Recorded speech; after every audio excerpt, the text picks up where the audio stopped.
Saludos a todos y todas. Estamos muy contentos de estar aquí en este espacio de conversación en este día con un invitado pero muy especial, un músico, compositor, arreglista, gestor cultural, educador, instrumentista y sobre todo, ¿verdad? Una persona que durante este periodo también recibirá uno de los grandes honores que otorga la Universidad del Sagrado Corazón, que es el grado de doctorado honoris causa en artes, y es el amigo Miguel Cerón, a quien tengo el honor de tener aquí conmigo hoy. Saludos, gracias, Miguel, por invitarme, Javier, y saludos a todos, de verdad que es un placer estar aquí. Qué bueno, y este espacio es parte del mismo proyecto educativo donde queremos también tener estas conversaciones y tratar de retratar a esas figuras que de alguna manera representan lo que yo llamo el perfil del egresado, el perfil del profesional creativo, y que estas experiencias también sirvan para que nuestros estudiantes y nuestra comunidad en general pueda tener también referentes a quien mirar y de quien aprender sobre sus experiencias, y eso es un poco lo que vamos a hacer durante esta sesión. Y siempre trato de comenzar de una manera bastante cronológica.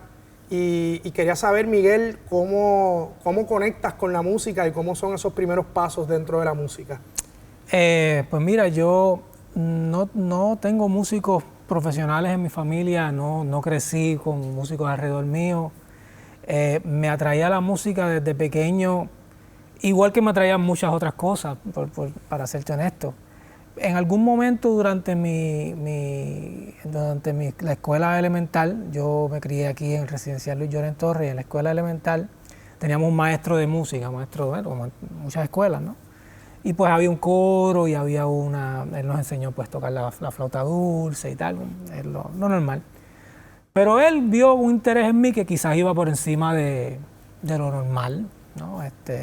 Y siempre como que me inculcaba y le inculcaba a mi familia, a mi mamá especialmente, mira, yo veo que él tiene interés, y como que empujándome, ¿no? Más o menos terminando la escuela elemental, yo conozco a este señor que se llamaba Ernesto Vigoró, de aquí de Villa Palmera, vecino de aquí, que daba clases en el residencial gratuitas para los jóvenes. Y unos amigos de la escuela me dicen, mira, que están también del grupo de música, de coro y todo eso, ¿no? Me dicen, mira, hay este señor que te enseña a leer música. Yo no sabía que la música se podía leer. Entonces yo le digo, ¿cómo es eso, no? Y dice, no, porque tú aprendes a leer música y después puedes coger un instrumento y tocar en la banda, como un tipo de banda que él tenía montada ahí en el residencial con los muchachos. Y pues a mí me interesó un montón. Mi abuela me llevó, me acuerdo, fui con mi hermana fue un día y no regresó. Pero yo seguí yendo y ahí fue como que mi primera experiencia con la idea de lo que era la música de manera más concreta, ¿no? No solamente escucharla y bailarla, tocarla, pero como que esto es algo que se puede como que traducir, trasladar desde un papel o desde una teoría, desde una información. Ya más o menos cuando estoy en ese periodo estudiando con él, mi maestro de música le dice a mi mamá, mira, tú debes considerar la Escuela Libre de Música, que yo no tenía idea que eso existía, o sea, mi mamá tampoco. Mi mamá sí sabía de la Central porque ella estudió en la Central. Y ella me dijo, mira, pues como tú eres buen estudiante, vamos a mandarte a la Central, para que por ahí pues sigas, ¿no? Pero entonces el maestro me recomendó que hiciera la audición de la Libre de Música y pasé la audición. Y entonces ahí terminé pues yendo a la Libre de Música como a eso de los 11 años, y ahí fue que pues tuve mi primera experiencia con el saxofón, etcétera, etcétera. Y por ahí como que empezó el camino musical, ¿no? En la Libre de Música. La formación era totalmente clásica, no había jazz. Ahora sí hay un poquito de jazz en la Libre, entonces había cero. Entonces la formación era clásica, sí había un dance band donde tocábamos música popular de Machito, Tito Puente, Tito Rodríguez, esas cosas, Rey Santos, que ahí se formaron pues Humberto Ramírez, Gilbertito, muchos de los grandes músicos de este país se formaron en ese dance band, Eddie Castrillo. Y ya más o menos terminando la Libre fue que como que descubrí el jazz. Y ahí fue que de verdad, realmente yo como que dice, me enfiebré, me apasioné por la música.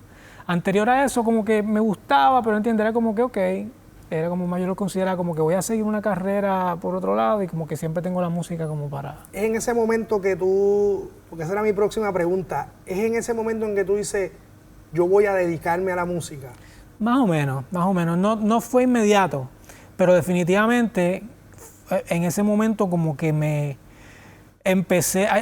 Siempre hay un momento en cualquier carrera, pero definitivamente en las artes, donde tú tienes un guía, ¿no? Tienes un maestro, tienes un profesor que te dice, bueno, pues la semana que viene pues hacemos esto y tú lo haces para la escuela o las clases, lo que sea.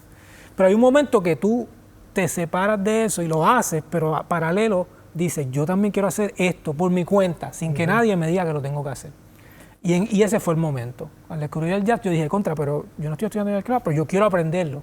Entonces por mi cuenta empecé a estudiarlo con mis amigos, escuchando los tapes, los cassettes, en esa época eran cassettes, y pues de verdad me apasionó lo suficiente que un par de años después yo pues hablé con mi mamá y le dije, mira, yo quiero hacer esto, yo no sé lo que significa, porque no tengo músicos en mi familia, pero me gustaría intentarlo.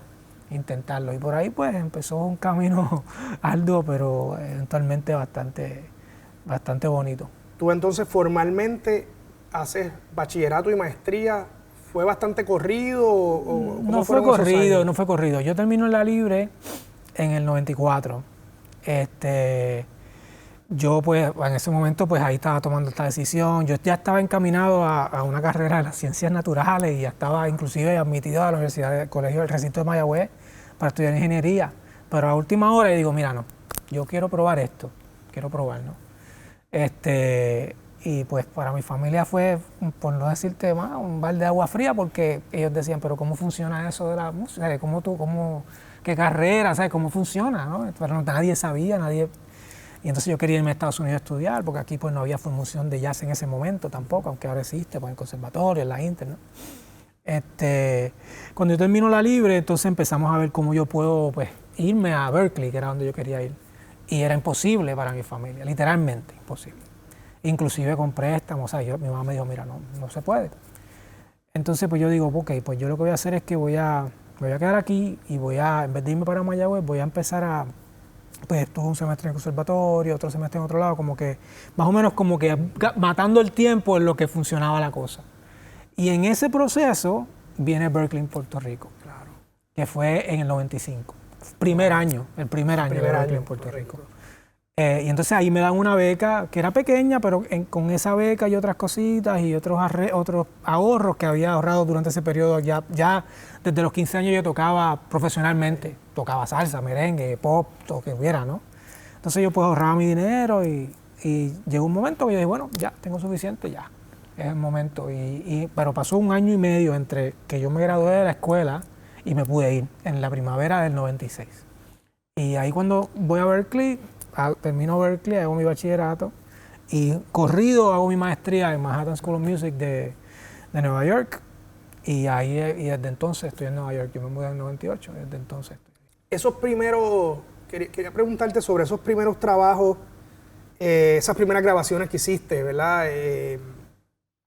¿Qué estabas buscando, verdad? Sé que también mucho repertorio original, también algunas composiciones ya existentes, pero en esos primeros trabajos, ¿verdad? De Awake, Celebration, ¿qué estás buscando tú, qué estás persiguiendo en el tema del concepto musical de esas primeras grabaciones? Sí, yo siempre he pensado, y en el caso mío fue así, que esa primera grabación, esas primeras grabaciones van a ser generalmente súper eclécticas porque pues estás retratando un periodo súper largo de tiempo y claro, un desarrollo bien largo, no es como que tu tercera o cuarta que pasa quizás un año o 2 años después de la anterior. Pues esa primera es como que, ok, todas estas cosas que me gustan las voy a retratar en un documento. Y esas primeras grabaciones eran así. Ya yo tenía intereses, que todavía los tengo, por pues retratar lo que significaba para mí la música, la cultura puertorriqueña, retratarme a mí mismo como un músico latinoamericano puertorriqueño viviendo en este mundo del jazz, ¿no? Y cómo yo podía encontrar mi voz dentro de todas estas cosas. Me interesaba, pero no estaba necesariamente conceptualizado todavía a ese nivel, ¿no? Estaba como que, ok, me gustan estos sonidos y Y también yo pienso que generalmente lo que pasa también cuando uno es joven es que cuando tú empiezas a producir material, composiciones, grabaciones, pues conscientemente o inconscientemente estás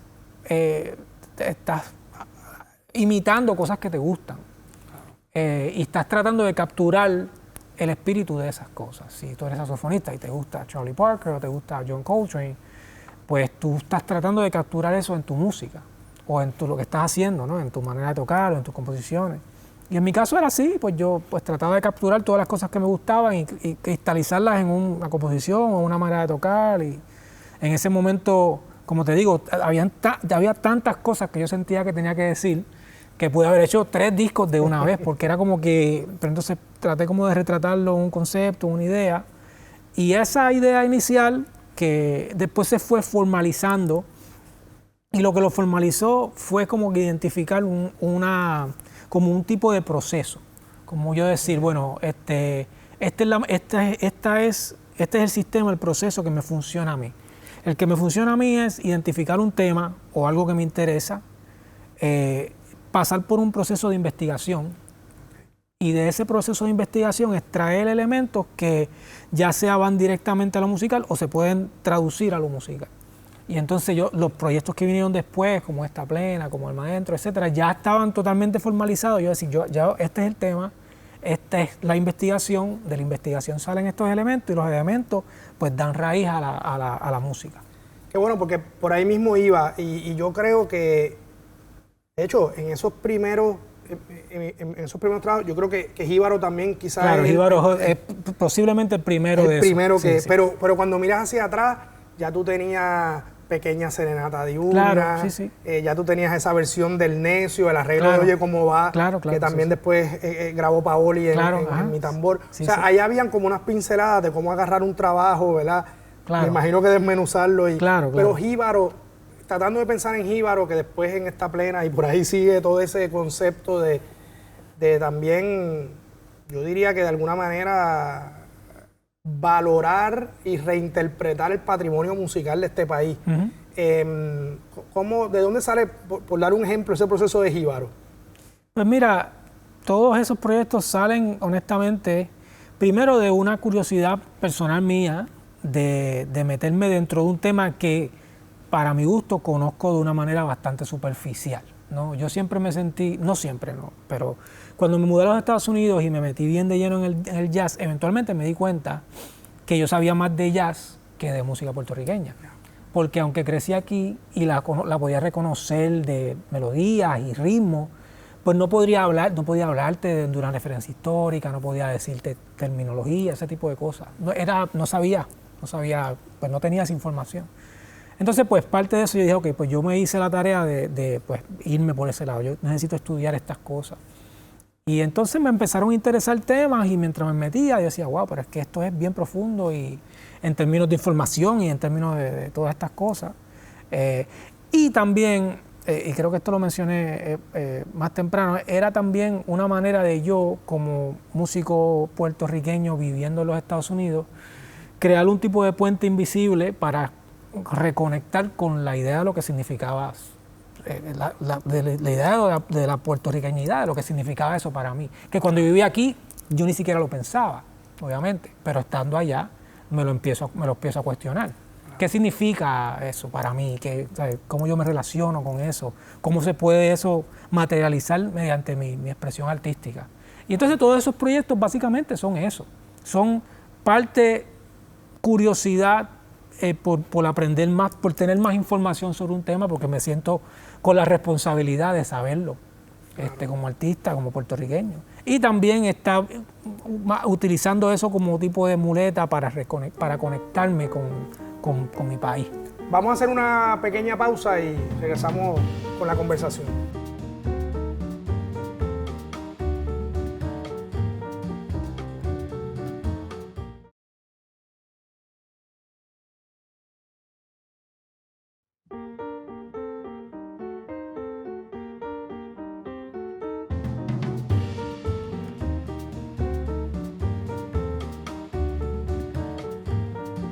Bueno, continuamos con esta conversación con Miguel Zenón y venimos hablando de de la conceptualización de esos proyectos y los procesos de investigación, también de aprendizaje, de también uno acercarse a la identidad, a la historia, al patrimonio de uno, que es muy importante. A veces cuando lo tenemos cerquita no lo notamos y es desde la diáspora que surgen esos procesos.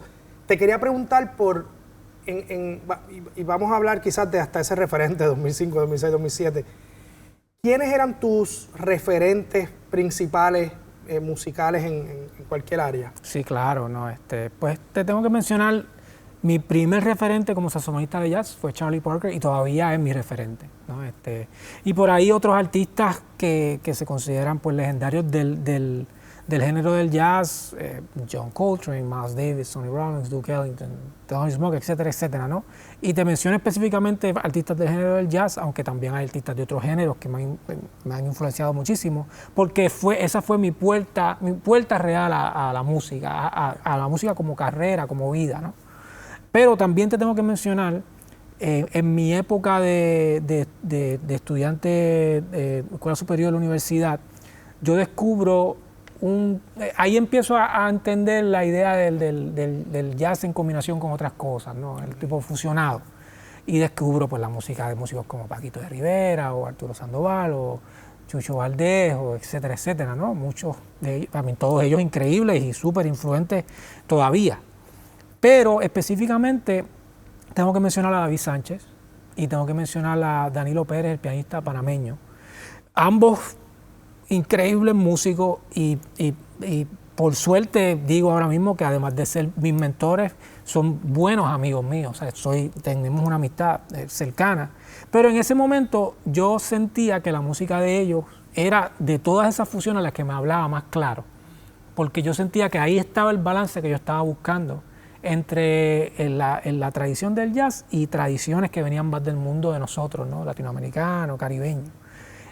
Y inclusive más importante, lo que simbolizaban ellos para mí. No, yo decir, estos son músicos jóvenes, latinoamericanos, hablan español, en el caso de David, pasó por los mismos círculos que pasé yo, la libre, el mismo maestro, todo, ¿no? Y están ahí tocando con los más bravos.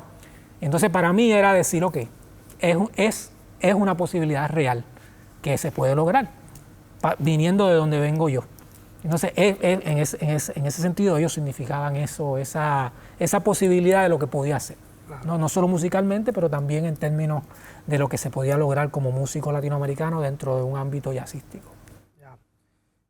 Miguel, hay algo que es curioso porque desde mi perspectiva usualmente ocurre mucho más adelante en la carrera de los músicos, que es cuando un músico también se percibe como un educador y empieza a identificar espacios donde también crear maneras de educar, ¿verdad? Y yo recuerdo los llameos de diciembre de 2006 en Taller C, después en La Respuesta.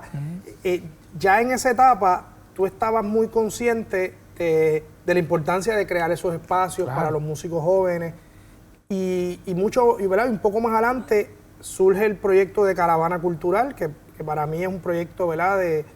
Y esto, ¿verdad? Acompañado también de los premios que recibiste y las becas, pero hay una conciencia ahí también de democratización, de acceso y participación en la vida cultural de los países, que es un derecho humano universal reconocido por las Naciones Unidas, y de repente está Miguel Zenón en una etapa muy temprana de su carrera, creando estos espacios de accesibilidad, de desarrollo de capital cultural. Háblame un poquito de dónde sale y qué había en tu cabeza cuando empezabas en esos proyectos. Pues ambos están más o menos conectados. Lo que tú mencionas de los llameos vino primero más o menos en confabulación con Henry Cole, el músico, y Ricky Rodríguez también en el bajo. En ese momento nosotros, Henry y yo, y Ricky también, pero especialmente Henry y yo, pues, tocábamos mucho juntos y vivíamos todos en Nueva York. Y estábamos muy conscientes todos, desarrollándonos aquí como músicos, de cuáles eran las cosas que los músicos de aquí necesitaban para pues crecer y que no existían, ¿no? Plataformas, cosas que decían, no es una cuestión de talento, ¿no? Es una cuestión de plataforma, de tener esas oportunidades, las plataformas para crecer. Y entonces me acuerdo un día hablando con Henry y dijimos, ¿por qué en Puerto Rico no pasa esto? Si es tan esencial dentro de lo que es esta música. Y inclusive pasa en otros géneros. Claro. Pasa en la plena, pasa en la bomba, pues si hablamos de la rumba, y esta cuestión folclórica que siempre es como que, ok, pues vamos a hacer estos juntes donde pues vamos todos a tocar, a encontrarnos y crecer juntos. Y esa fue la idea, vamos a hacerlo bien casual, buscamos un espacio, por muchos años en el taller C, como tú mencionas, La Respuesta, diferentes sitios, donde simplemente creamos esta plataforma como pasa en Estados Unidos para que los músicos vengan y toquen y se conozcan y pues, por ejemplo, muchas de las cosas que nosotros hablamos de del jam session específicamente es que te da la oportunidad ok, déjame dar lo mejor de mí en un momento bien corto, ¿no? Claro. Tienes 5 minutos, 3 minutos, entonces en ese momento, ok, pues déjame prepararme para tocar el tema y pues tocar bien con mis compañeros, conectar con el público, ¿no? Que es bien esencial del género del jazz, ¿no?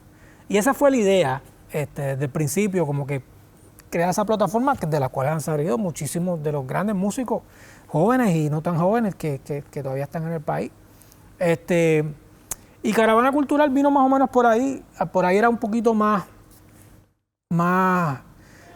conceptualmente un poquito más amplio, porque como tú mencionas, la idea inicial siempre fue utilizar el jazz como instrumento, como vehículo, vamos a decirlo así.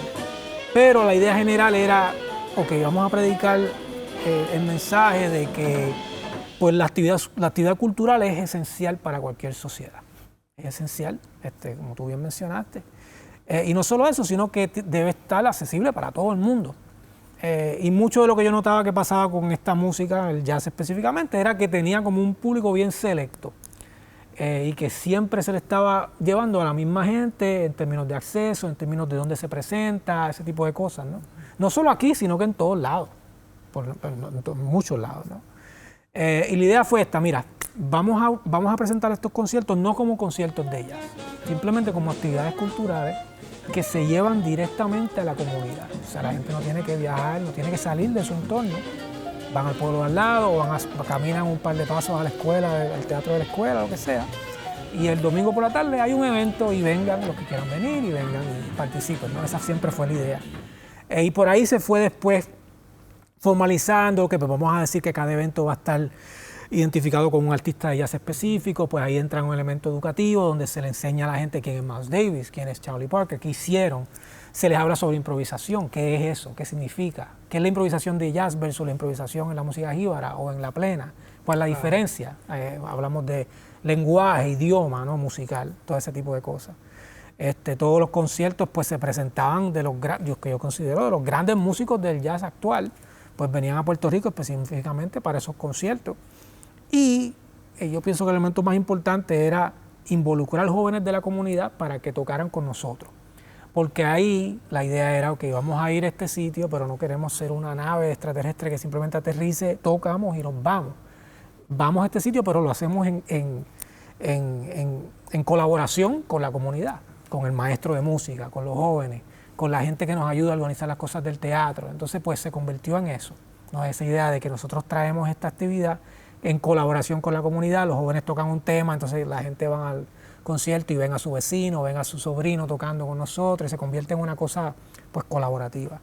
El proyecto comenzó en el 2000, yo diría que el 2011, creo que fue nuestro primer concierto. Como se dice, conexión directa con esta beca que se llama el MacArthur Fellowship, que yo siempre tenía, yo por muchos años tuve este concepto en la mente, pero yo decía, es un concepto que si no tengo el dinero no se puede hacer. Y entonces cuando entré esa inyección, me acuerdo que ese día me reuní con mi esposa, le dije las noticias, fuimos a desayunar, y yo le dije, mira ya, esto es lo primero que vamos a hacer. Lo primero que vamos a hacer es que vamos a buscar una manera de organizar esto, y con el resto pues brevamos, ¿no? Pero esto es lo que yo de verdad, si tuviera que decir una cosa que yo quiero que salga de esto, es este proyecto. Y por ahí siguió, hasta ahora hemos hecho, yo creo que son 12 conciertos. Tuvimos que parar por los huracanes, por la pandemia, pero ya tenemos planes este año de volver a encaminarnos ahí y seguir mientras siempre se pueda. Y yo siempre lo digo sobre este proyecto, siempre que hablo de él, por mucho la recompensa más grande que me ha dado la música. ha sido este proyecto, porque es real, no es como que la verdad.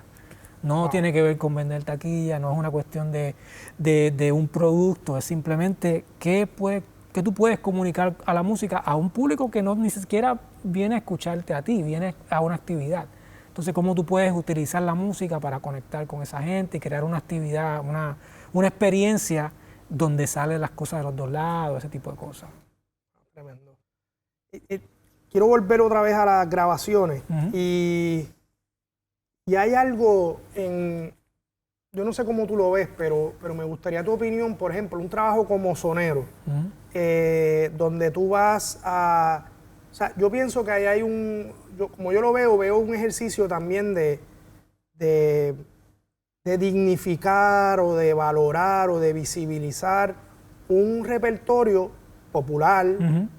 Pasa también con los boleros o con algunos otros temas. Por ejemplo, la figura de Ismael Rivera, yo de repente escucho temas como Traigo la Salsa, como El Negrito Bembón, y de repente tú lo ves en otra dimensión y de repente tú dices, ves la riqueza que tiene el trabajo, el patrimonio musical puertorriqueño, que muchas veces lo hemos dejado por ahí en una esquinita y se queda. ¿Cómo es ese proceso de tú agarrar un tema X y ponerlo en donde terminó en la grabación? Sí. Siempre, honestamente, siempre viene de una conexión bien personal, tú sabes. Nunca sale de, ok, vamos a ver qué podemos hacer, cómo podemos conectar con un ámbito popular, siempre es con cosas que realmente me gustan.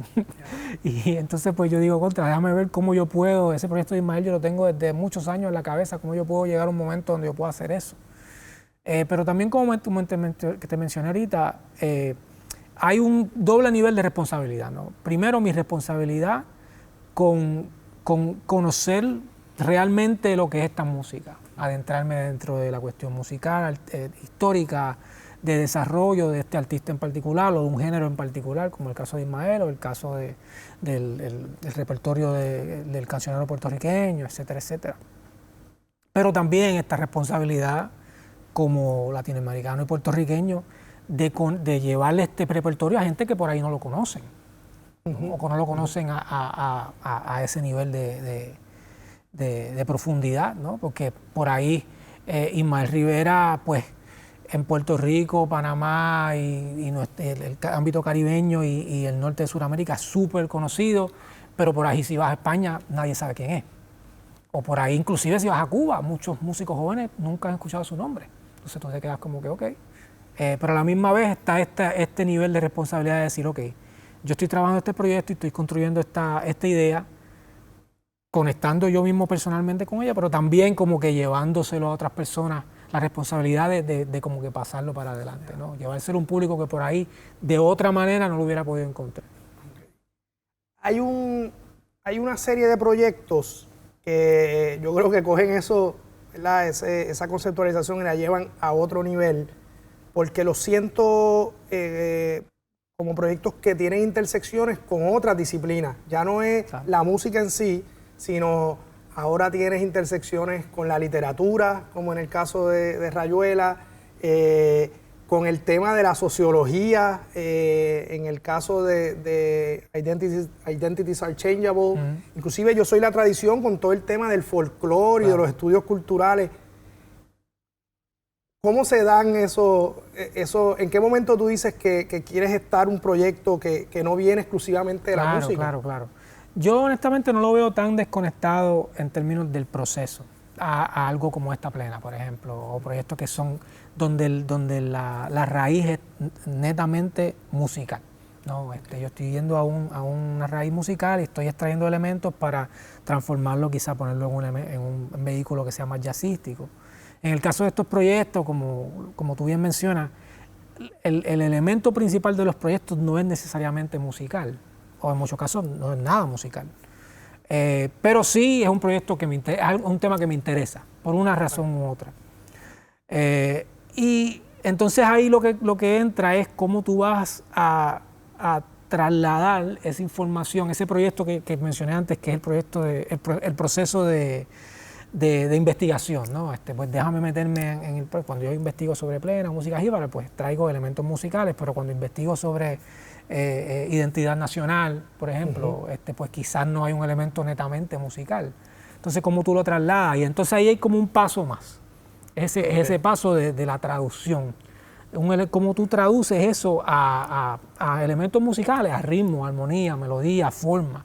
Entonces es como un paso más, pero en términos del proceso no es necesariamente diferente. Para que tiene ese paso extra de cómo tú traduces eso a un vehículo que sea más musical.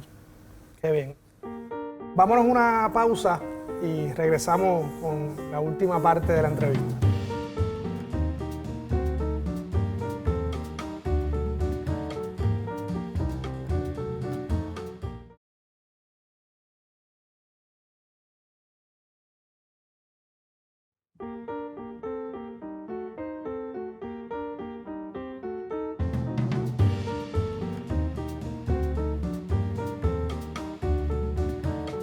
Bueno, regresamos con esta última sección de la entrevista con Miguel Zenón.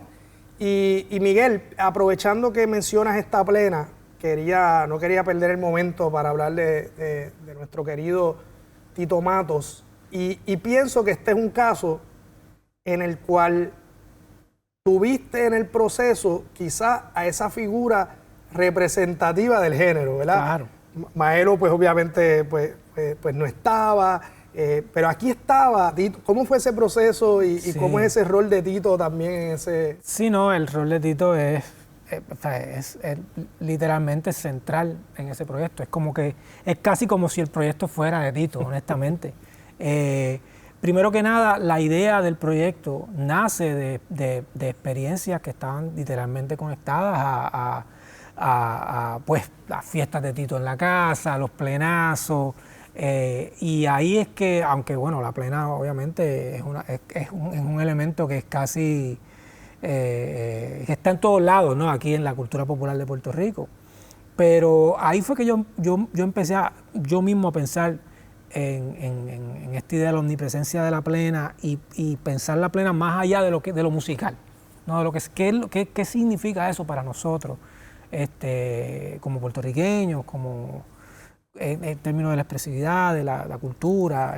Y me acuerdo que la primera persona que llamé fue a Tito y le dije, mira, tengo esta idea y quiero empezar a investigar, o sea, quiero investigar nada más. Y él me dijo, bueno, pues tienes que hablar con tal persona, habla con tal persona, léete esto, escúchate esto, Y empecé por ahí. Me hice un par de viajes a Puerto Rico, eso estaba conectado con una beca Guggenheim también. Hice un par de viajes a Puerto Rico, ahí empezaron a hacer los plenazos callejeros, yo viajé a varios, me acuerdo que fui a uno en Mayagüez, fui a uno acá, hablé con un montón de gente, hice un montón de entrevistas. Y de ahí como que empezó la idea de lo que yo quería hacer. Mucho de lo que yo estaba escribiendo también, lo estaba escribiendo con Tito en mente, tocando y cantando. Y cuando yo le dije a Tito, mira, ¿quién va a tocar? O sea, tú vas a tocar y dos más. ¿Quién vas a hacer? Bueno, me dijo, pues llámate a Juan Gutiérrez, llámate a Obani Lu, que están en Nueva York, y así pues podemos tener gente allá y tal. Pero sí, fue totalmente central y muchas veces pienso en el proyecto, como te mencioné, casi como una extensión de lo que era Tito como artista, como pues campeón cultural, campeón de la comunidad, y pensando en la plena desde esa perspectiva, ¿no? Y aprendí muchísimo en el proceso y pienso que también hasta cierto punto como que pude plasmar la identidad de Tito dentro de mi música. De eso me siento así, ¿no? Que todavía ahora, aunque Tito no está, siento que está ahí, ¿no? Como que lo pude plasmar y tengo un proyecto que como que lo representa a él. Totalmente. A lo largo del disco, y si escuchas ese tema de despedida, pues es la esencia de Tito y su comunidad.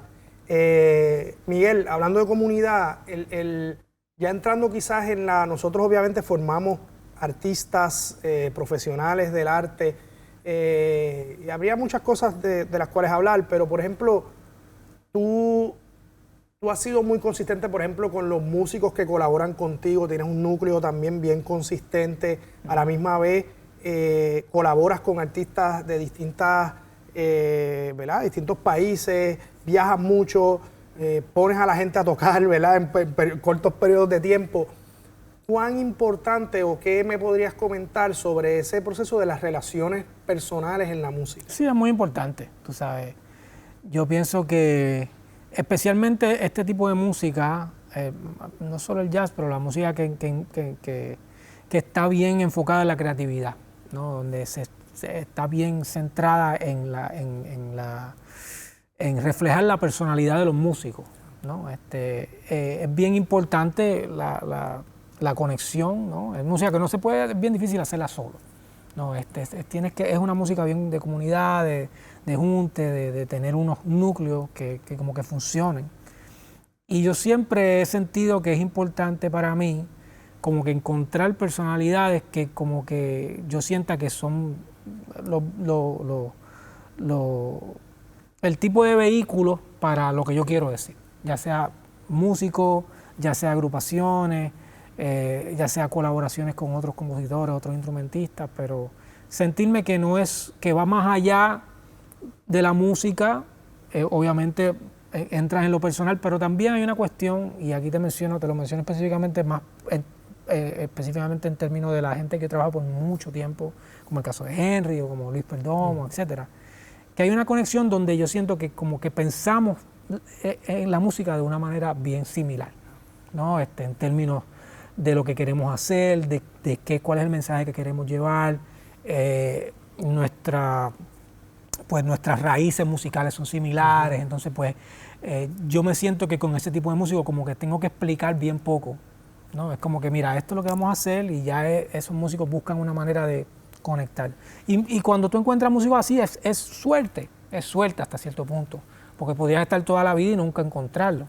Pero yo tuve la suerte de encontrarlos en un momento temprano en mi carrera y pues más o menos formar un núcleo donde pudiera expresar ideas y cosas de una manera consistente. Miguel, ¿cuáles son los planes futuros? Corto, mediano plazo, dependiendo de cómo... Pues mira, el planes futuros, hicimos una grabación recientemente con el cuarteto, con la agrupación con la cual llevo tocando mucho tiempo. Una grabación un proyecto que explora, se inspira en la historia del continente americano, para darte un resumen corto, específicamente pre y post colonización, ¿no? Y también, además del cuarteto, pues incluye percusionistas puertorriqueños, los Plenos de la Cresta están en un tema, Víctor Emanuel está en un tema, Paoli está en un tema, Daniel Díaz está en un tema. Entonces, pues como que tiene esa conexión de diferentes maneras. Lo grabamos, bueno, ya vamos a sacarlo temprano en el otoño y de hecho, ya estábamos hablando de esta presentación que vamos a hacer en Puerto Rico el 14 de agosto junto con Humberto, un double bill ahí en el Centro de Bellas Artes. Ese es el proyecto más a corto plazo, ¿no? A largo plazo, pues mira, es difícil decirlo, honestamente. Yo me siento que especialmente en esta cuestión de los proyectos que envuelven investigación y este tipo de ideas, siempre me siento que me quedo corto cuando llego, como es como que llegas a la esquina y miras y hay otra esquina, ¿no? Como que siempre sientes que hay más. Y tengo listas, ¿no? de cosas que me gustaría hacer en un futuro y poco a poco llegar a un momento donde, okay, ahora puedo meterme en este proyecto, ahora puedo meterme en este. Estoy entusiasmado con la idea de volver a hacerlo de la caravana cultural, porque como te mencioné, es algo que es bien importante, más allá de lo musical, más allá del trabajo. Y estoy contento de la posibilidad de poderlo hacerlo de nuevo este año, así que... Qué bien. Miguel, y para ir cerrando, pues obviamente tenemos muchísimos estudiantes en todas las disciplinas del arte, no solamente en la música, en la creatividad en general. ¿Algún consejo que les daría, una recomendación? Wow, son muchas cosas las que se pueden decir, obviamente.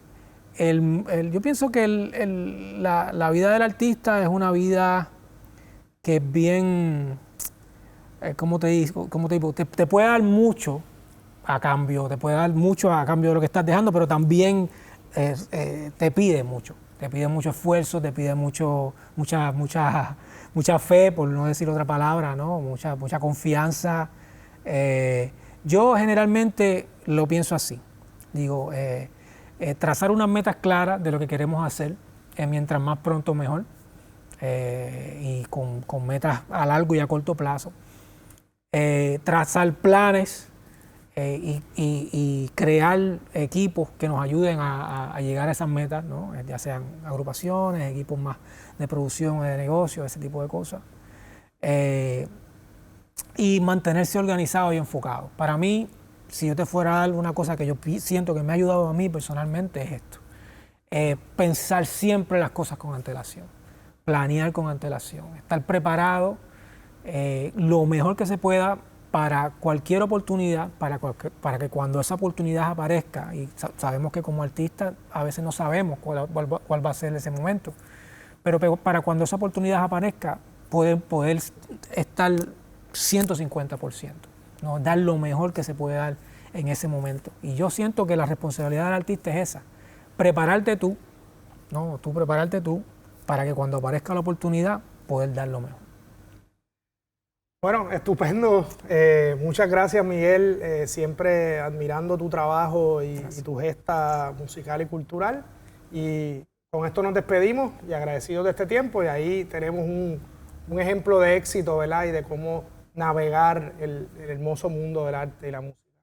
Muchas gracias. Gracias.